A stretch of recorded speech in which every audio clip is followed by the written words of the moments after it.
1,00,000 మంది శివభక్తులతో కలిసి మహారుద్రాక్ష పూజలో పాల్గొనండి. వెంటనే కాల్ చేసి మీ పేరును నమోదు చేసుకోండి.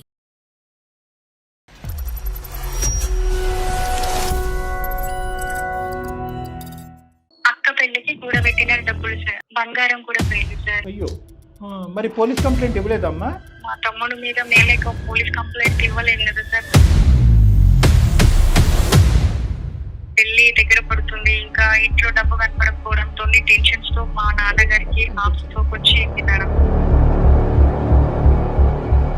ఇంట్లో అక్క బెట్టింగ్స్ చేసి ఇట్లా లాస్ అయ్యాడక్క. ఫస్ట్ 2 lakhs వచ్చాయి, బెనిఫిట్ వస్తుంది కదా, అట్లాగే కంటిన్యూ చేశాడక్క. ఇంకా వేరే వాళ్ళ దగ్గర, మా లాంటి వాళ్ళ దగ్గర మా డబ్బులు తీసుకొని ఇప్పుడు లాస్ అయ్యాడక్క. ఇంకా ఇంట్లో డబ్బులు తీసుకొని అలా వెళ్ళిపోయాడక్క అనేది చెప్పారు సార్.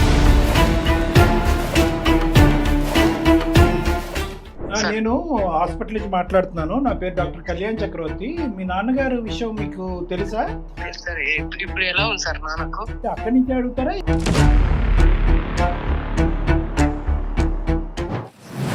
నేను కొంచెం బయట ఉన్నాను సార్. ఎంత బయట ఉన్నారు? ఇక్కడ నాన్నగారి ఆరోగ్యం బాగాలేకపోయినా కూడా రాలేనంత బయట ఉన్నారా? ఇంట్లో డబ్బులు ఏమిరా? నేను డబ్బులు తీసుకోపోలేదు, చిన్న పని ఉండి. 20 lakhs చిన్న పనా? ఇప్పుడు నాకేం చేయాలో అర్థం కాక ఇదిగో రైలు పట్టాల నువ్వు ఇలాంటి గడిద గుడ్డి కబుర్లు చెప్పొద్దు మాకు. ఏ రైలు పట్టాల మీద ఉన్నావు నువ్వు?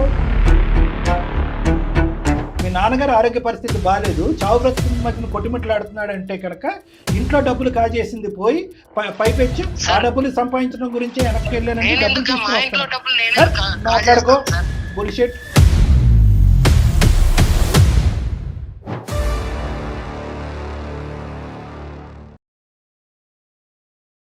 సుమన్ టీవీ అందమైన జీవితం కార్యక్రమానికి స్వాగతం. ప్రస్తుతం మనతో పాటు ఉన్నారు ప్రముఖ సైక్రటిస్ట్ డాక్టర్ కళ్యాణ్ చక్రవర్తి గారు. డాక్టర్ గారు నమస్తే. మేడం నమస్తే. సింధు అని ఒక అమ్మాయి మనకి మెయిల్ చేసింది సార్. మేడం, వాళ్ళ బ్రదర్ చేసినటువంటి ఒక చిన్న తప్పు ఆ కుటుంబం మొత్తాన్ని సఫర్ చేస్తోంది ఈ రోజు. అసలు ఏం తప్పు చేశాడు, ఆ ప్రాబ్లం ఏంటి, ఆమె మాటలోనే విందాం. తప్పకుండా మేడం. హలో హలో, నమస్తే అండి, సింధు గారా? ఎవరు? నేను నిరుపమ, సుమన్ టీవీ అందమైన జీవితం కార్యక్రమం నుంచి కాల్ చేస్తున్నానమ్మా. మీరు మాకు మెయిల్ చేశారు కదా? అవును మేడం, అవును, థ్యాంక్ యూ మేడం. అమ్మ, నాతో పాటు డాక్టర్ కళ్యాణ్ చక్రవర్తి గారు కూడా ఉన్నారు. అసలు ఏంటి మీ ప్రాబ్లము? మీ బ్రదర్ ఏదో తప్పు చేశాడు అని అంటున్నారు. ఏం తప్పు జరిగింది? మీ ఫ్యామిలీ మొత్తం దానివల్ల ఎందుకు సఫర్ అవుతోంది? మొత్తం డీటెయిల్డ్ గా చెప్పండి అమ్మా. Okay madam. నమస్తే అమ్మా. నమస్తే సార్. మొత్తం అంతా కూడా డీటెయిల్డ్ గా చెప్పమ్మా, ఏమైంది? మా ఫ్యామిలీ వచ్చేసి విలేజ్ లో ఉంటాం సార్. జాబ్ పర్పస్ లో హైదరాబాద్ రావడం జరిగింది సార్. నైస్. మా నాన్న కాంట్రాక్ట్ బేసిక్ లో ఎంప్లాయ్ సార్. కాంట్రాక్ట్ బేస్ మేము ముగ్గురం సార్. ఒక అక్క, ఒక తమ్ముడు సార్. అక్క ఇంటర్మీడియట్ అయిపోయింది సార్. మా జాబ్ చేసి పెళ్లి ఫిక్స్ అయిందని ఇప్పుడు మా జాబ్ మానేసింది సార్. తమ్ముడేమో బీటెక్ 4th year సార్. నేను ఎంటెక్ అయిపోయి నేను జాబ్ చేస్తున్నాను సార్. నువ్వు అక్క చదువు ఆపేసింది, అక్క పెళ్లి అయింది, కానీ నువ్వు ఎంటెక్ కంటిన్యూ చేస్తున్నావు, బ్రదర్ బీటెక్ 4th year. అక్క పెళ్లి కాలేదు సార్. అక్క పెళ్లి ఫిక్స్ అయింది 27 బ్యాక్. ఎంగేజ్మెంట్ అయిపోయింది సార్. 10 days తర్వాత పెళ్లి పెట్టుకున్నాం సార్. ఈ రోజు నుంచి 10 రోజుల్లో పెళ్లి ఉందమ్మా? అవును సార్. ఓ, ఈ టైంలో మీరు మాకు ఫోన్ చేశారు, చెప్పండి. నేను చాలా ప్రాబ్లమ్ లో ఉండి చేశాను సార్. తప్పని పరిస్థితిలో కాంటాక్ట్ అవ్వాల్సి వచ్చింది సార్. చెప్పమ్మా. యాక్చువల్లీ మా ఫ్యామిలీ సుమన్ టీవీ షోస్ చూస్తుంటారు, కానీ నేను కూడా ఇలా నా పర్సనల్ విషయంలో ప్రాబ్లమ్ లో కనెక్ట్ అవ్వాల్సి వస్తుందని అసలు మీరు అనుకోలేదు. పర్సనల్ గా నేను రావాల్సి వస్తుంది అనుకోలేదు. ఎవరు అనుకోరు మేడం, మనం వచ్చేంత వరకు పాపం. సరేనమ్మా, సమస్య పరిష్కారం కావాలి, వచ్చారా లేదా అన్నది ఇర్రెలెవెంట్. చెప్పండి అమ్మా. మేడం, మ్యారేజ్ సెటిల్ అయిపోయింది.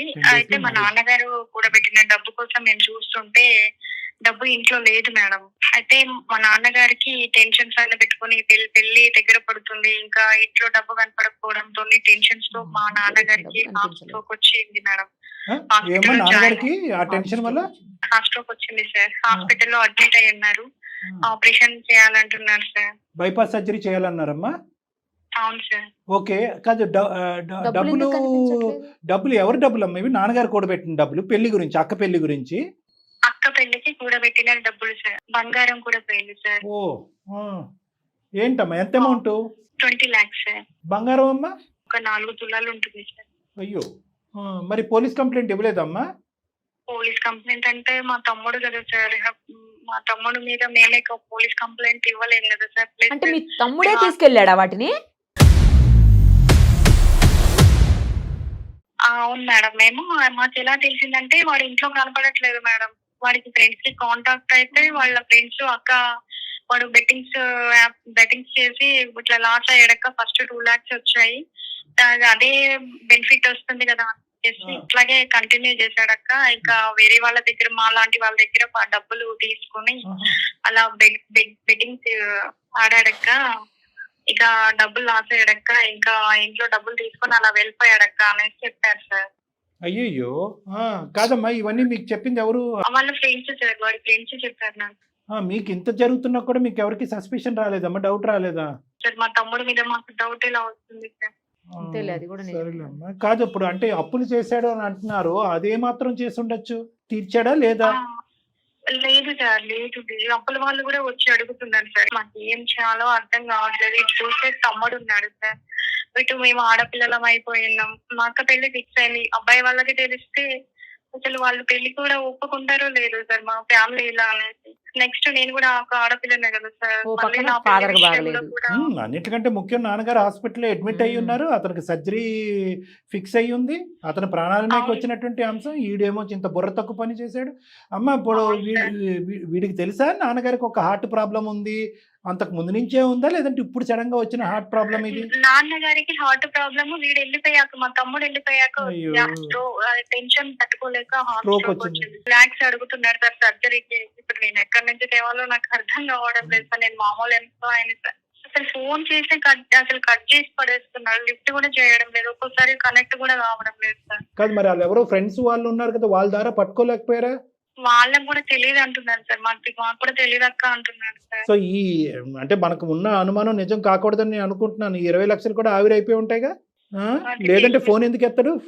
ఉండుంటే కనుక ఫోన్ ఎత్తుండేవాడు, లేదంటే ఒక 10 రూపాయలు దానికి యాడ్ అయ్యి ఉంటే ఇంకా ఆనందంగా ఫోన్ ఎత్తటం ఏంటి, మీకే ఫోన్ చేసి ఉండేవాడు.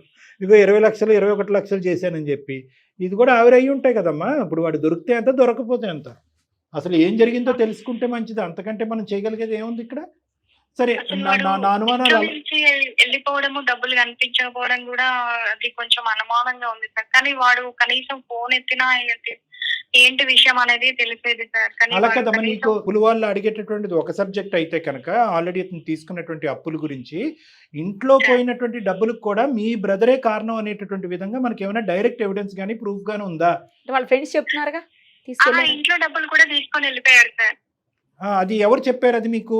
ఇంట్లో డబ్బులు కనపడడం లేదు సార్. ఇంట్లో కూడా ఎవరు రాలేదు సార్. డబ్బులు కనపడట్లేదు, వాళ్ళ ఫ్రెండ్స్ కూడా చెప్పారు. మనం ఏంటంటే ఈ కొలాటరల్ ఎవిడెన్స్ బట్టి ఈ డబ్బులు కూడా మీ బ్రదరే తీసుకెళ్ళి ఉండొచ్చు అనే ఆలోచనతోనే గానీ డైరెక్ట్ గా మీ బ్రదర్ తీసుకెళ్ళినట్టుగా మీకు ఎవరు చెప్పలేదు. వాళ్ళ ఫ్రెండ్స్ చెప్పారంట. చెప్పారా? అబ్బాయి ఫ్రెండ్స్ వాళ్ళ ఫ్రెండ్స్ చెప్పారా 20 లక్షలు ఈడే తీసుకొచ్చాడని? చెప్పారు సార్. వాళ్ళు చెప్పారు, వాళ్ళ ఫ్రెండ్స్ చెప్పారు సార్. మళ్ళీ నేను ఫోన్ చేస్తే కూడా వాడు కనెక్ట్ అవ్వట్లేదు సార్. మరి వాడు అప్పులు చేస్తే కనీసం ఫోన్ చేసినా లిఫ్ట్ చేసి చెప్తాడు కదా. ఇంట్లో డబ్బు తీసుకెళ్లాడు కాబట్టి వాడు అన్ని ఎవిడెన్సెస్ అగైనెస్ట్ అమ్మా. ఇంకా క్లియర్ కట్ గా ఇంకేముంది? అయితే ఇప్పుడు ఎందుకమ్మా మాకు చేయడానికి కారణం ఏంటి ఈ రోజు? ఫస్ట్ ఆఫ్ ఆల్ నాన్న ఆరోగ్య పరిస్థితి ఎలా ఉంది? సర్జరీ ఎప్పుడు పోస్ట్ చేశారు? ఇప్పుడు అర్జెంట్ గా చేయాలంటున్నాను సార్. ఫోన్ కలిపితే ఎలాగా కట్ చేస్తున్నాడు, మరి మమ్మల్ని చేయమంటారా? చేయండి సార్. సార్ నాకు ఎన్నో ప్రాబ్లమ్స్ కి సొల్యూషన్ నేను చూసాను సార్. మీరు సొల్యూషన్స్ ఇవ్వడం, నాకు కూడా ఏదో ఒక సొల్యూషన్ దొరుకుతుందని నమ్మకంతోనే ఫోన్ కనెక్ట్ అయ్యాను సార్. అవును, అంతవరకు బానే ఉందమ్మా. కానీ ఈ ఇక్కడ ఏంటంటే మిగతా అన్ని సందర్భాల్లో మనం సొల్యూషన్ చూపెట్టాము, చాలా మందికి ఒక ఆస్కారం ఒక పరిష్కారం కూడా చూపెట్టాం. కానీ ఇక్కడ ఏంటంటే కుర్రోడు 4th year బీటెక్, మా అయితే 2021 ఉంటాయి, ఆ డబ్బులు కాస్త ఆవిరైపోయి ఉంటాయి. ఏమైంది అనేటటువంటి అంశం గురించి మాట్లాడచ్చేమో కానీ ఇదిగో అక్క పోయిన డబ్బులు ఇదిగో అని తిరిగి ఇవ్వటానికి అవకాశాలు ఎన్నున్నాయి, ఎంతవరకు అనేటటువంటిది నా అనుమానం నాకుంది. ఎటొచ్చి ఆ కారణం తెలుసుకోవటం, వాడికి బుద్ధి వచ్చేటట్టు చేయటం, వాడిని ఏదైనా రీహాబిలిటేషన్ ట్రీట్మెంట్ చేయటం వరకు ఒక ఎత్తు. పోయినటువంటి తిరిగి వస్తాయా, రానటువంటి పక్షంలో మీకు ఆల్టర్నేటివ్ పాత్వేస్ ఏమైనా ఏర్పాటు చేసుకోవాలా, పెళ్లి చెడిపోకూడదు, అటువైపు నాన్నగారు ఆరోగ్యం కూడా కుదిరిపడాలి, సర్జరీ జరగాలి అనే అంశాలు కూడా మనం ప్యారలల్గా ఆలోచించుకోవాల్సినటువంటి అవసరం ఉందమ్మా. ఎందుకంటే ఇతను మళ్ళీ ఒక మూటలో ఆ డబ్బులు కట్టుకుని తీసుకొస్తాడనేటటువంటి ఆలోచన నమ్మకం నాకైతే లేదు. నిరుపమ మేడం కూడా 100% అసలు బెట్టింగ్ యాప్స్ లో పోగొట్టుకున్న వాళ్ళు ఎవ్వరికి కూడా డబ్బులు తిరిగి వచ్చే క్వశ్చనే లేదు. మేము ఎన్నో చూస్తున్నాం, ఎందుకంటే రోజు న్యూసే కదా సార్ అంతే చేసేది. మేడం అంతే. ఇదొక వ్యసనం, ఇదొక జబ్బు. మనుషులు చనిపోయినా, ఆస్తిపాస్తులు పోయినా కూడా వాళ్ళు పోగొట్టుకున్న చోటే గెలవాలి అని చెప్పి అదే పనిగా ఆడుతూ ఉంటారు. ఈ ఏవైతే కనుక ఈ యాప్లు, ఈ వెబ్సైట్లు ఉన్నాయో వాళ్ళ కుటుంబాలని వీళ్ళు పోషిస్తూ ఉంటారు. అంతే, మన కుటుంబాలు నాశనం అవుతూ ఉంటాయి, వాళ్ళ కుటుంబాలని పోషిస్తూ ఉంటారు. అంతకు మించి ఏమీ లేదు. కాబట్టి మీరు దయాగుణంతో మా తమ్ముడు మళ్ళీ వెనక్కి రావాలి అనే ఆలోచనతో ఉన్నా కూడా ముఖ్యంగా మీరు ఆలోచించవలసింది ఏంటంటే, ఈరోజు మా ఫోన్ కాల్ ఎత్తితే కనుక తక్షణ కర్తవ్యంగా అతను సముదాయించో, బతిమాలో, కాళ్ళ వేలో పడో అతనికి ట్రీట్మెంట్కి తీసుకెళ్ళడానికి ప్రయత్నం చేయండి. ముందు అది చాలా ఇంపార్టెంట్. ఎందుకంటే ఇలాంటి గ్యాంబ్లెన్స్కి చాలా చక్కటి ట్రీట్మెంట్ ఉంది, రీహాబిలిటేషన్ సెంటర్స్ కూడా ఉన్నాయి. దాని గురించి తర్వాత మాట్లాడదాం. మహానుభావుడు ఫోన్ ఎత్తితే. ఒకసారి మీ బ్రదర్ పేరేంటమ్మా? అన్వేష్ సార్. ఒకసారి నెంబర్ చెప్తే మేము కాంటాక్ట్ చేస్తామమ్మా. ఒక్కసారి మీరు లైన్లో ఉండండి, కనెక్ట్ చేస్తాం. Okay madam. లైన్లో ఉండండి అమ్మా. నెంబర్ ఇవ్వండి మేడంకి. నెంబర్ ఇస్తే కనుక మేడం డైల్ చేస్తారు, కాన్ఫరెన్స్ కాల్ కలుపు. Okay madam. చెప్పండి అమ్మా.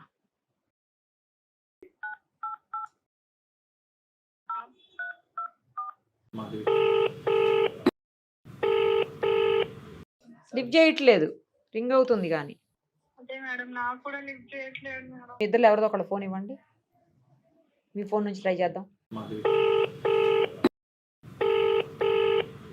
అమ్మా ఈ నెంబర్ నుంచి కూడా లిఫ్ట్ చేయట్లేదమ్మా. అదే మేడం, లిఫ్ట్ చేయట్లేదు అసలు. ఏ అప్పులో అనుకున్నాడు ఈ నెంబర్లో.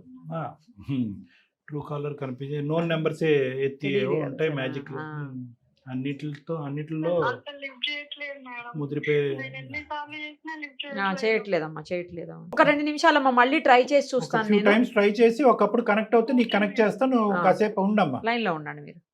ఒకసారి మీ ఫోన్ ఇవ్వండి సార్, మీ ఫోన్ నుంచి కూడా ట్రై చేద్దాం. నాదైతే తెలిసిపోతుంది సుమన్ టీవీ అని వచ్చేస్తుంది, మీదైతే డాక్టర్ అని వస్తుంది కాబట్టి. Hello Anvesh. Hello hello Anvesh, Anvesh అండి. ఎవరు? నేను హాస్పిటల్ నుంచి మాట్లాడుతున్నాను, ఒకసారి లైన్ లో ఉండండి. Hello Anvesh. Sir Anvesh sir. ఎవరు సార్? నేను హాస్పిటల్ నుంచి మాట్లాడుతున్నాను. నా పేరు డాక్టర్ కళ్యాణ్ చక్రవర్తి. మీ నాన్నగారు విషయం మీకు తెలుసా? తెలుసు సార్. ఇప్పుడు ఎలా ఉంది సార్ నాన్నకు? నాన్నకి అంటే అక్కడి నుంచి అడుగుతారా, ఇక్కడికి వచ్చి కూడా అడుగుతారా? హాస్పిటల్కి వచ్చి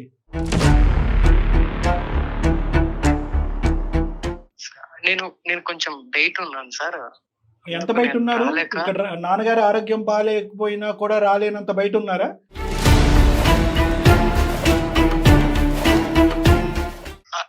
అలా కాదు సార్, కొంచెం మరి ఎలాగా? చాలా దూరంలో ఉన్నా. ఎంత దూరం? మీ నాన్నగారికి ఇంకొక వారం రోజుల లోపల సర్జరీ చేయకపోతే ప్రాణాపాయం ఉంది. అతను మానసికంగా కంప్లీట్ గా చితికిపోయి ఉన్నాడు. సర్జరీ చేసినా కూడా మీరందరూ కనిపించకపోతే చనిపోయే పరిస్థితి. అట్లాగా సార్, నేను తొందరగానే వస్తాను సార్. కొంచెం చిన్న పని ఉండి బయట ఉన్నాను సార్. ఏంటండి చిన్న పని? ఏంటా చిన్న పని? ఎక్కడి నుంచి డబ్బులు రాబట్టాలి, ఎవరికి డబ్బులు ఇవ్వాలి, ఏ విధంగా డబ్బుల్ని డబుల్ చేయాలి, ఏ గ్యాంబ్లింగ్ వెబ్సైట్ లోకి వెళ్ళాలి? అట్లాంటిది ఏం లేదు సార్. మరి మీ నాన్నగారి సర్జరీ అది కదయ్యా, ఇక్కడ ఏమి మేము ఊరుకునే కూర్చోలే కదా. మీ నాన్నగారికి సర్జరీ చేయాలి అంటే కనుక డబ్బులు కావాలి సార్. ఆ డబ్బుల కోసమే వచ్చాను సార్. కొంచెము దొరకలేవు, అందుకని. ఎక్కడ వేస్తున్నావు వాళ్ళు? వాళ్ళ ఏముంటారు సార్, నవ్వొస్తుంది. తెలిసిన వాళ్ళ దగ్గర అడుగుదామని వచ్చినా సార్. అలా కాదు సార్, డబ్బులు అడగడానికి వచ్చాను సార్. మాకు తెలిసిన వాళ్ళను అడుగుదామని వచ్చినాను. అడగటానికి వెళ్ళావా, అడుక్కోవటానికి వెళ్ళావా? బుర్ర బుద్ధి ఉందా నీకేమన్నా? మీ నాన్నగారు ఆరోగ్య పరిస్థితి బాగాలేదు, చావు బ్రతుకు మధ్యన కొట్టిమిట్లాడుతున్నాడంటే కనుక ఇంట్లో డబ్బులు కాజేసింది పోయి పైపెచ్చు ఆ డబ్బులు సంపాదించడం గురించి వెనక్కి వెళ్ళారంటే డబ్బులు మాట్లాడుకో. బుల్షిట్. ఏం మాట్లాడుతున్నావు నువ్వు? ఇంట్లో డబ్బులు కాజేసింది నువ్వు కాదా? రెక్కలో చెగిరిపోయినాయా? లేదంటే మీ నాన్నగారే దొంగతనం చేసేసి నీ మీద అబాండం ఆడుతున్నారు, నాటకం ఆడటానికి హాస్పిటల్ వెళ్ళి అడ్మిట్ అయ్యాడా మీ నాన్న? లేదంటే మీ అక్క పెళ్లి కావాల్సిన మీ అక్క దొంగతనం చేస్తుందా? మరి మాట్లాడుకో. నీకు పిచ్చి అలవాట్లు ఉన్నాయా లేదా? ఒకసారి ఆగు, మీ అక్కతో మాట్లాడదాం. ఆగు. మీ అక్క లైన్ లోనే ఉంది. ఫోన్ పెట్టేయద్దు. ఫోన్ పెట్టేసేవు అంటే ట్రాకింగ్ ఉంది ఈ ఫోన్ కి. నువ్వు ఎక్కడున్నావు అనేది మా మనుషులకు తెలుస్తుంది, ఆటోమేటిక్గా అక్కడ ప్రత్యక్షం అవుతావు. ఇండైరెక్ట్గా ఫోన్ కాల్లోనే నువ్వు వణికిపోతున్నావు, డైరెక్ట్గా వస్తే అసలు తట్టుకోలేవు. నువ్వు లైన్లోనే ఉండు, మీ సిస్టర్ కూడా ఉంది, ఆ అమ్మాయి ఏవో 2 ప్రశ్నలు నిన్ను అడుగుతుందంట, నువ్వు బ్రతుకున్నావు లేదో అని భయపడిపోతున్నా అమ్మ బ్రతికే ఉన్నాడు సింధు, చచ్చిపోలే. సింధు మాట్లాడండి, ఉన్నాడు లైన్ లో ఉన్నాడు. నేను ఎందుకు దొంగతనం చేసా, మా ఇంట్లో డబ్బులు నేను తీసుకుపోవటం ఏంటి అంటున్నాడు. ఇంట్లో డబ్బులు ఏమిరా? అట్లా కాదక్క, నేను డబ్బులు తీసుకుపోలేదు. చిన్న పని ఉండి చిన్న పని నీకు 20 లాక్స్ చిన్న పనా? ఇప్పుడు పరిస్థితి ఏందిరా? నేను తీసుకొస్తాను అక్క. ఎప్పుడు తెస్తాడు, బెట్టింగ్ ఆడి తెస్తాడు. ఒక 1 వీక్ లో ఆగి తీసుకొస్తాను. 1 వీక్ వరకు ఆగుతాడు మీ నాన్న ఆరోగ్యం. నువ్వు ఎక్కడున్నా ఇప్పుడు వచ్చేసా పరంగా నేను రాలేను. పెంచే విధానం రావాలి. నేను పోలీస్ కేసు పెట్టాలనుకుంటే ఒక్క క్షణం పట్టదు. ఏదో తమ్ముడివన్నీ ఇంట్లో పరుగు పోతుంది, నాన్న ఇంకా అసలే కుంగిపోతాడని కోసం వెతుకుతుంటే కాల్ కట్ చేస్తున్నావు 2 days నుంచి చేస్తుంటే కొంచెం అట్లా ఇంపార్టెంట్ పనిలో ఉన్నానే, అందుకే నేను కాల్ కట్ చేయాల్సి వచ్చింది. నేను దూరంలో ఉన్నా కదా. ఇంట్లో ఈ సిచ్యువేషన్ పెట్టుకుని బయట ఇంపార్టెంట్ పని ఏముంటుంది? కొంచెం సెన్స్ ఉంది నీకు? లేదక్క, నేను డబ్బులు తీసుకురావడం కోసమే వచ్చినాను. ఈ పాట బాబు అన్వేష్, ఈ పాట పాడింది చాలు, మేము వెళ్ళాపోతున్నావు, చెవులకి రంధ్రాలు పడిపోతున్నాయి. ఒక్క నిమిషం ఆగు, నువ్వు ఏ చిన్న పని మీద వెళ్ళలేదు, నువ్వు బెట్టింగ్ ఆడటానికి వెళ్ళావు. డబ్బు తెచ్చుకుందాం అనేసి వచ్చిన. ఎంత పోయినాయి? ఓకే, ఈ డబ్బులు మాట పక్కన పెట్టు. సరే ఎంత పోగొట్టావు చెప్పు ఫస్ట్. ఒకసారి ఆగమ్మా. అబద్ధం చెప్పలేనక్క, నిజాలే చెప్పు. ఇప్పుడు నువ్వు ఇంట్లో నుంచి వెళ్తే ఎన్ని రోజులు అవుతుంది? కొంచెం సెన్స్ ఉందా? జ్ఞానం ఉందారా నీకు? వస్తానక్క, ఒక్క 2 రోజుల్లో వస్తాను. ఒక్క 2 రోజులలో వస్తాను. మనకు డబ్బులు రావాల్సింది. ఇంట్లో దిగుగా ఉంటావు అనుకుంటే ఇలాంటి పని చేసావేంటా నువ్వు? లేదు అక్క, నేను డబ్బులు తీసుకొని రావడం కోసం వచ్చాను. నాకు ఆనందమా ఏమన్నా? నాన్న హాస్పిటల్ లో ఉంటే దూరంగా ఉంటాను, నాకు ఆనందమా? నేను కొంచెం దూరంలో ఉన్నాను. అమ్మమ్మ ఒక్క నిమిషం సింధు ఒక్క నిమిషం ఆగమ్మా. అతను ఎక్కడున్నాడు అంటే కనుక పలానా అడ్రస్ ని లొకేషన్ షేర్ చేస్తాడు అనుకున్నావు. నీతో ఇన్ని రోజులు బట్టి ఫోన్ ఎత్తనాడు, నువ్వు అడగటం బానే ఉంది, అతను అలాగే ఉంది. ఉండు, ఒక 2 నిమిషాలు ఆగు. అమ్మ ఉండయ్యా, ఎక్కడ నువ్వు వచ్చేది గడుదు గుడ్డు? ఎక్కడికి వస్తావు నువ్వు? వారం రోజులు ఆగి వస్తావా? దేనికి వస్తావు? మీ నాన్నగారు ఏం చూడాలని వస్తావు?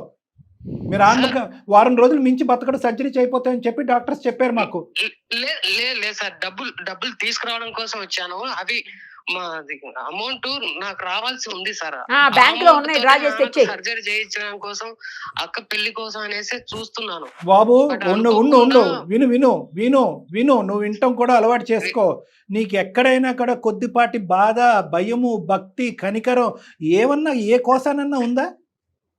ఈ రోజు మీ నాన్నగారు ఎంత కుంగిపోతారో తెలుసా? ఈ విషయం తెలిస్తే మీ నాన్నగారు ఈ పూర్తి వివరాలు తెలియవు. నేను బెట్టింగ్ నేను ఆడను మేడం, అనుకోకుండా అది జరిగిపోయింది. అది నేను కావాలని. ఏంటి ఎలా అనుకోకుండా ఏం జరిగిపోయిందో కూడా చెప్తే కనుక మేము కూడా ఆలోచించి దాన్ని బట్టి ఏంటో ఆలోచిస్తాం. అసలు అనుకోకుండా బెట్టింగ్ ఎలా జరిగిపోయింది? అట్లాగా సార్, మామూలుగా అయితే మా ఫ్రెండ్స్ మొదట బెట్టింగ్ ఆడేవాళ్ళు సార్. నాకు అలవాటు లేదు. ఆ తర్వాత వాళ్ళకు డబ్బులు కొంచెం వస్తున్నాయి చక్కగా, నా కళ్ళ ముందే చక్కగా బైక్స్ కొంటున్నారు, చక్కగా బాగా పాజిటివ్ తిరుగుతున్నారు. సరే మనం కూడా కొంచెం బెట్టింగ్ చేస్తే కొంత అమౌంట్ వస్తుంది కదా, చాలా రోజుల తర్వాత నాకు వేయాలనిపించింది. ఇంట్లో సిస్టర్ ఉంది కదా, తనకు కూడా ఎంతో కొంత అమౌంట్ ఇస్తే నేను కూడా హ్యాపీగా ఫీల్ అవుతాను కదా అని చెప్పేసి ఫస్ట్ టైం వేసినప్పుడు మనకు మంచిగానే వచ్చింది అక్క. సడన్ గా ఎక్కువ మొత్తంలో వేసాను, లాస్ వచ్చింది. దానికి కప్పిపుచ్చడానికి వేరే వారి దగ్గర అప్పు చేయాల్సి వచ్చింది. మళ్ళా ఆ డబ్బును సంపాదించడానికి మళ్ళీ బెట్టింగ్ వేయాల్సి వచ్చింది. ఇట్లా టోటల్ గా మొత్తం 20 lakhs అయిపోయి అందరూ ఇంటి మీదకి వస్తాము, గట్టిగా వస్తాము, వీధిలో వాళ్ళందరి ముందు మనం చిల్లర అయిపోతాము, మన పరువు తీసేసి మాట్లాడతారు. మళ్ళా పెళ్లి వాళ్ళకి తెలిసిందంటే మీ అబ్బాయి ఇలాంటి వ్యక్తి కదా అని చెప్పేసి అక్కకు పెళ్లి ఆగిపోతుంది అని చెప్పేసి సడన్ గా ఇంట్లో 20 lakhs కనిపిస్తే అది మొత్తం ఇచ్చేసిన తర్వాతనే నాకు ఏం చేయాలో అర్థం అయితలేదు. ఇప్పుడు నాకు చచ్చిపోవాలని ఉంది, ఇప్పుడు నాన్నకేమో హెల్త్ బాగాలేదు, పెళ్లి ఏమో ఆగిపోయేలా ఉంది. ఇప్పుడు నాకు ఏం చేయాలో అర్థం కాక ఇదిగో రైలు పట్టాల మీద కూర్చొని ఉన్నాక పర్లేదు, బాగా గట్టిగా కాకపోతే వినిపిస్తున్నాయి ఇప్పటికీ- కానీ ట్రైన్ సౌండ్లు. నువ్వు ఇలాంటి గడి గుడ్డు కబుర్లు చెప్పొద్దు మాకు. ఏ రైలు పట్టాల మీద ఉన్నావు నువ్వు? ఏం నాటకాలా? ఆ? సార్ ఆ, మరి నేను 20 లక్షలు పోయినట్టేనా గాయబా? తెలిసిన వాళ్ళు కొంచెం సర్దుబాటు చేస్తాం అంటున్నారు, అందుకనేసి నేను అడిగే ప్రశ్నకి సూటుగా సమాధానం చెప్పు. 20 లక్షలతో బెట్టింగ్ ఆడేవా, అప్పులు తీర్చేవా? 20 లక్షలు ఇంట్లో పోగొట్టుకున్నటువంటి పెళ్లికి సర్జరీకి ఉండవలసినటువంటి 20 లక్షలు ఏమైనాయి? అది బెట్టింగ్, అది అప్పు వాళ్ళకి ఇచ్చేసాను. బెట్టింగ్ అప్పులు రెండు కలిపి రెండు చెరి చేశాడు. సమానంగా పనిచేసావు. ఓకే, ఒక సర్జరీ అయిపోయింది, ఒక పెళ్లి అయిపోయింది, ఇంటి పరువు రోడ్డు ఎక్కింది. సిగ్గులేదు. సార్ నేను కావాలని చేసింది కాదు ఆ, సార్. మరి ఆ, అందరు చేతులు పట్టుకుని వెళ్ళి కంప్యూటర్ ముందు కూర్చోబెట్టి నీ చేతుల చేత బలవంతంగా బటన్లు చేయించారు. నొక్కించేశారు బలవంతంగా. అలా కాదు సార్, నేను కావాలని చేసింది కాదు సార్. ఆ, వాళ్ళు సడన్ గా ఫోన్ చేసి బెదిరించారు, ఆ, మీ ఇంటి మీదకి వస్తాము, ఇంట్లో అంతా మనం చిందరవందర తవ్వుకున్న గొయ్యేగా. చేసేస్తాము, ఉమ్. నోటుకు ఎంత వస్తే అంత మరి ఎంత మాట్లాడేసరికి వచ్చినా ఎంత కడుపు నొప్పి ఎవడది? వాడు డబ్బులు నీకు అప్పు ఇచ్చినాడు, కడుపు నొప్పి. వాడు బాధ నీకెలా అర్థం అవుతుంది? ఏమన్నా ఆడతాడు, బూతులు మాట్లాడతాడు, ఇంకేమన్నా చేస్తాడు. మంచిగానే చంపునే వస్తాయని చంపుతాడు. అనుకున్నా సార్, బట్ మంచిగానే డబ్బులు వస్తాయని అనుకున్నాను సార్, కానీ ఇలా ఆ, అవుతుందని కాదు అనుకోలేదు. ఇప్పుడు ఎక్కడ ఎత్తుకుతున్నావు? అది డబ్బులు సంపాదించి సర్ప్రైజ్ ఇద్దాం అనుకున్నా అని ఓ నీ సర్ప్రైజ్ తగలయ్యా రే. నువ్వేం సర్ప్రైజ్ ఇచ్చాడు కదా surprise. చంపేస్తున్నావు. 20 లక్షలు ఎత్తుకుపోయి. డబ్బులు పట్టుకెళ్ళిపోయి నీ గిఫ్ట్లు ఎవరు కావాలి, నీ సర్ప్రైజ్లు ఎవరు కావాలి? ఉన్న పెళ్లి ఆపేసావు నువ్వు. ఆ మనిషి చావు బ్రతుకుల్లో ఉన్నాడు. నువ్వేం నీ ఇదేనా నువ్వు ఇచ్చే సర్ప్రైజ్? నేను కావాలని చేసింది కాదు Hey, సార్, ఇది ఇక ఆపు, Next time- ఆపు, ఆపు. నెక్స్ట్ టైం నువ్వు కావాలని కావాలని చేయాలా, కాదంటే కావాలని కనుక చేయాలా, నువ్వు ఉన్న పదే చాటుకు పదే. వస్తా. నీ ఉన్న చాటుకు వస్తాను నేను. ఏంటి కావాలని చేసేది? బాగా పైసలు వస్తాయి అనుకున్నా అని, ఇది నా తప్పే, నేను ఒప్పుకుంటున్నాను. నాన్న పొజిషన్ చూసిన తర్వాత, అక్క పొజిషన్ చూసిన తర్వాత, చేతులారా నా కుటుంబాన్ని నేనే నాశనం చేసుకున్నట్టుంది సార్. ఈ సిచ్యువేషన్ లో నాకు బ్రతకాలని లేదు, నాకు చావు తప్ప మరే మార్గం కనిపిస్తలేదు సార్. దీనికి సొల్యూషన్ లేదు. నువ్వు ఏది చెప్పుకోవాలన్నా మీ అక్కకి చెప్పుకో. నువ్వు సింపుల్ గా సొల్యూషన్ లేదని చెప్పి డబ్బులన్నీ తగలెట్టేసి ఇప్పుడు వచ్చి ఏ సొల్యూషన్ లేదు అంటే కనుక ఫస్ట్ ఆన్సర్ చేయాల్సింది నువ్వు- ఫ్యామిలీ మెంబర్స్. నువ్వేనా పసుకోనా నోట్లో వేలు పెట్టుకుని 21 సంవత్సరాలు వచ్చిన ఇంటి పరిస్థితులు అర్థం కాదా నీకు? ఇంటి పరిస్థితులు తెలీదా? పెళ్ళంటే సర్ప్రైజ్ ఇస్తావా? ఏం సర్ప్రైజ్ ఇస్తావు? నీతో గట్టిగా మాట్లాడాలంటే నువ్వు ఎక్కడ చచ్చిపోతావని ఆ అమ్మాయి వనికి చచ్చిపోతుంది. ఆ అమ్మాయి నువ్వు చచ్చిపోయే రకమా? చంపే రకం నువ్వు. అక్క సారీ అక్క, వచ్చి నాన్న కనపడరా? నీ బాధ నాన్న క్షమిస్తాడంటావా అక్క? క్షమిస్తాడు. అసలు నన్ను చూసిన తర్వాత ఈ సిచ్యువేషన్ లో నాన్న క్షమిస్తాడంటావా? ఒరే నువ్వు కనపడట్లేదు అనే టెన్షన్ నాన్నకి ఎక్కువ ఉందిరా. ఇంట్లో మొత్తం టెన్షన్ పెడుతున్నారా. ఇంటికి వస్తే మాకు అదే తృప్తిరా. అప్పులన్నీ తిరిగాను దగ్గరుండి. ఒక్క నిమిషం అన్వేష్ విను. సార్ నీలాంటి బెట్టింగ్ గ్యామ్లింగ్ లో మునిగిపోయినటువంటి కొన్ని వేలాది మంది పేషెంట్స్ నా దగ్గరికి వస్తూ ఉంటారు, ట్రీట్ చేస్తూ ఉంటాము. కానీ చాలా మంది, మెజారిటీ మంది ఇది ఒక జబ్బు, ఇది ఒక వ్యసనం కింద ఆలోచించటం గురించి వెనకబడతా ఉంటారు. చేతులు కాలిపోయాక ఆకులు పట్టుకున్నట్టుగా మొత్తం ఆస్తిపాస్తులన్నీ పోగొట్టుకున్న తర్వాత, కొన్ని ప్రాణాలు హరించిపోయిన తర్వాత, సార్ డాక్టర్ గారు మాకు ఇప్పుడు అర్థమైంది ఈ పరిస్థితి ఏంటి. ఆఖరికి ఈ బెట్టింగ్ గ్యాంబ్లింగ్ అనేటటువంటి వ్యసనం నుంచి బయట వేయటం గురించి కొంతమంది భూత వైద్యుల దగ్గరికి, ఇలాంటి వాళ్ళ దగ్గరికి కూడా తీసుకెళ్తా ఉంటారు. ఏదో బ్లాక్ మ్యాజిక్ అయిందో, ఎవరో ఏదో పెట్టుకోవడం నల్ల ముందో తెల్ల ముందో పెట్టేశారని చెప్పి తీసుకొని కూడా వెళ్తూ ఉంటారు. దయచేసి నీలాంటి కుర్రోళ్ళు, లేదంటే ఈ సమాజంలో ఇందులో మునిగిపోయినటువంటి వాళ్ళు, వాళ్ళ కుటుంబ సభ్యులు అందరూ ప్రధానంగా అర్థం చేసుకోవాల్సినటువంటిది ఏంటంటే, తాగుడు, మద్యపానం, లేదంటే ఇలాంటి వ్యసనాలు ఏవైతే ఉన్నాయో అటువంటి వ్యసనానికి మించినటువంటి వ్యసనం బెట్టింగ్ అండ్ గ్యాబ్లింగ్. ఎందుకంటే తాగేటటువంటి వాడొక్కడే చనిపోతాడు. కొంత లిమిట్ వరకు తాగేసిన తర్వాత పడిపోతాడు. తాగేది ఉండదు. డబ్బులు ఉంటే తాగుతాడు, లేదంటే లేదు. ఇది ఎలాంటి వ్యసనం అంటే కనుక ఇది ఇందులో ఉన్నటువంటి పెద్ద సమస్య ఏంటంటే, ఈ బెట్టింగ్ గ్యామ్లింగ్ ఆడేటటువంటి వాళ్ళందరూ కూడా అతి తెలివితేటలు ఉండేటటువంటి వాళ్ళు, ఎత్తుకు పై ఎత్తు వేయగలిగేటటువంటి వాళ్ళు, ఆ తెలివితేటలతో సమాజాన్ని, కుటుంబాన్ని ఇంకో స్థాయికి తీసుకెళ్లేటటువంటి తెలివితేటలు దురదృష్టం కొద్దీ ఇటువంటి వాటికి వాడుతూ ఉంటారు. సో వీళ్ళని పసిగట్టడం, కనిపెట్టడం, వీళ్ళు ఈ పని చేస్తున్నారు అనేటటువంటిది ఊహించుకోవటం కూడా పక్కనున్నటువంటి కుటుంబ సభ్యులకు కూడా చాలా కష్టం. కొన్ని లక్షల కొద్ది అప్పుల పాలు అయిన తర్వాత, ఆ అప్పులోళ్ళు వీళ్ళింటికి వచ్చి తట్టిన తర్వాత, వాడు తీర్చట్లే కాబట్టి మీరు తీర్చండి, లేదంటే మీ యొక్క పరువుని రోడ్డుకేస్తాము, లేదంటే మీ ఇంటిల్లి పాది అందరినీ కూడా హింస పెడతాం, బాధ పెడతాం అనే తర్వాత వీళ్ళు గుండ్లు బాదుకుని, అరే ఇదేంటి ఏదో చదువుకుంటున్నాడు, ఏదో ఉద్ధరిస్తాడు అనేటువంటి అత్యద్భుతమైనటువంటి నా కొడుకు ఇలాగ అయిపోవటం ఏంటి అనేటటువంటి కనువిప్పు చాలా మంది పేరెంట్స్కి లేటుగా కలుగుతూ ఉంటుంది. అలాంటి గ్రూప్లో నువ్వు కూడా ఉన్నావు. ఇక్కడ ముఖ్యంగా ఏంటంటే మీ సిస్టరు క్షమించి వెనక్కి రారా తమ్ముడు అని అంటుంది. చాలా అదృష్టకరమైనటువంటి అంశం. కానీ దురదృష్టం ఏంటంటే, ఇందులో అదృష్టంలో దురదృష్టం ఏంటంటే, ఈ క్షమాపణ ఏదైతే ఉందో, ఈ క్షమించేటటువంటి తత్వం మీ కుటుంబ సభ్యులకి ఏదైతే ఉందో దాన్ని నీలాంటి వాళ్ళు ఇంకొక 6 నెలలు ఆగితే మళ్ళీ అడ్వాంటేజ్ తీసుకోవటానికి ఉంటుంది. అరే నేను మిమ్మల్ని ఇంత బాధపడుతున్నాను కదా, ఇంత సముద్రం లాంటి మనసులు కదా మీరు, ఈరోజు క్షమించేశారు మీరు, మీకు ఎక్కడైతే పోగొట్టుకున్నానో అక్కడి నుంచే ఎందుకంటే దురదృష్టం ఏంటంటే నీకు వచ్చినటువంటి విద్యా వైద్యం ఒక్కటే, ఆ బెట్టింగ్ ఆ ప్యాకాట ఆడటం తప్ప నీకు లేదు. సో ఏం చేస్తావు, 6 నెలల తర్వాత వాతావరణం చల్లబడిన తర్వాత ఎక్కడో ఒక 1000 రూపాయలు 10,000 కనిపిస్తుంది, మళ్ళీ పోతుంది. కాబట్టి ఇక్కడ కావాల్సింది ఏంటంటే, ఎక్కడైతే ఓడిపోతున్నానో అక్కడే గెలవాలి అనే ఆలోచన దయచేసి విరమించుకోవాలి. రెండోది ఏంటంటే, నువ్వు శుభ్రంగా బుద్ధిమంతుడిలా చదువుకుని ఏ ఉద్యోగమో సద్యోగమో చేసుకుని ఆ 10,000 50,000 సంపాదించుకుంటే కనుక అదే 10,000 నువ్వు ఎవ్వరికి ఎటువంటి సర్ప్రైజ్ గిఫ్ట్లు ఇవ్వక్కర్లేదు. ఈ సర్ప్రైజ్లే తలముంచుతున్నాయి. మూడో అంశం ఏంటంటే, ఎవడూ కూడా తక్కువ సమయంలో అందరం ఎక్కడ జీవితానికి షార్ట్ కట్లు లేవు. కష్టపడేటటువంటి వాడికి లాంగ్ కట్ తెలిసినటువంటి వాడికే సుఖపడతాడు. నువ్వు కష్టాన్ని పక్కన పెట్టి ఆడెవడో ఏదో పోలో టీషర్ట్ వేసాడు, ఈడెవడో పోలో కారు నడిపాడు, వాళ్ళందరిలాగా నేను ఉంటానని చెప్పి పులించేసి ఏదో నక్క వాతలు పెట్టుకున్నట్టుగా నీ వ్యవహారం నడుస్తే కనుక ఇందులోంచి నువ్వు ఎప్పటికీ బయటపడవు. ప్రధానంగా ఇందులోంచి బయటపడాలి, ఈ వ్యసనంలోంచి బయటపడాలి అంటే ఈ సూత్రాలు చాలా ఇంపార్టెంట్. నేను చెప్పడమే కానీ నీ బుర్రకు ఎక్కట్లేదు అనేది కూడా నాకు తెలుసు. కాబట్టి నీలాంటి వాడికి ట్రీట్మెంట్ అనేది చాలా ఇంపార్టెంట్. అమ్మా నువ్వు ఇతన్ని ఇంటికి తీసుకెళ్ళొద్దన్నా తీసుకెళ్ళిపోతావులే, కానీ దానికి మేము ఎవరో ఆపలేము. ఇతన్ని మాత్రం దయచేసి ట్రీట్మెంట్, ఎందుకంటే ఇప్పుడు దురదృష్టం ఏంటంటే ఆ 20 లక్షల్లో ఒక 5 లక్షలు అయిపోయినాయి అమ్మా, ఇంకో 15 లక్షలు ఎక్కడో పెట్టారంటే కనుక మనందరం పరిగెట్టుకుని వెళ్ళి ఆ 15 లక్షలు తీసుకుని మీ చేతిలో పెట్టే అవకాశం ఉంది. మనోడు 20 లక్షలు ఇంకా బంగారం సంగతి తాగలే. బంగారం నీ ఒంటి మీద ఉందా, వేరే వాడి ఒంటి మీద ఉందా? నా దగ్గర లేదు సార్. లేదా? అది కూడా అయిపోయింది, తాకట్టు పెట్టినాను. తాకట్టు పెట్టాడంట. నువ్వు ఎన్ని ప్రశ్నలు అడిగినా అతని దగ్గర నుంచి వచ్చేది ఒకే సమాధానం, సారీ అక్క తెలియక చేశాను, మళ్ళీ చేయను అనే మాట అయితే రావట్లేదు. మనకు పాయింట్ ఏంటంటే, నాన్నగారు క్షమిస్తాడా, నాన్నగారు మళ్ళీ స్వీకరిస్తారా, నాన్నగారు నన్ను ముద్దాడతాడా అని అంటున్నాడే కానీ నాకు బుద్ధి గడ్డి తిన్నది, నేను తెలియక ఒక తప్పు చేశాను మళ్ళీ రిపీట్ అవ్వదనే. సారీ అక్క, నా తప్పే, నన్ను క్షమించు, ఎప్పుడు చేయను. నాటికి మించి వాడు చెప్పడానికి ఏం లేదు. ఈసారి వేరేది బెటర్ సింధు గారు, జాబ్ చూసుకుంటాను.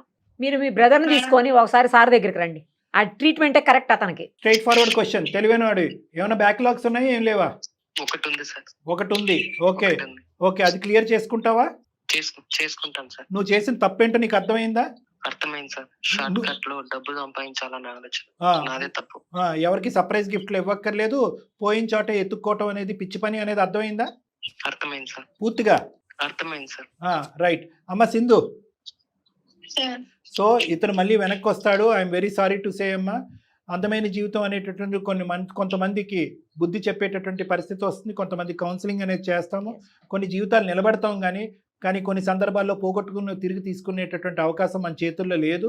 ఇక్కడ ఏంటంటే, ఇందాకటి నుంచి మీ లోపల కనిపించేటటువంటి ఆ చిన్నపాటి సెల్ఫ్ కాన్ఫిడెన్స్ ఏంటి అంటే, బ్రదర్ వెనక్కి వస్తే సేఫ్గా వస్తే చాలు, బ్రదర్ మారి ఉంటే చాలు, మిగతా అంశాలు నాన్నగారి ప్రాణాలు అనేది మేము కాపాడుకుంటాం, పెళ్ళి ఏదో విధంగా చేస్తాం అనేటటువంటిది ఆ కొద్దిపాటి ధైర్యం మీ మనసులో కనిపిస్తుంది. లేదంటే కనుక మీరు ఇంత స్థాయిలో కూడా మాట్లాడి ఉండేవారు కాదు.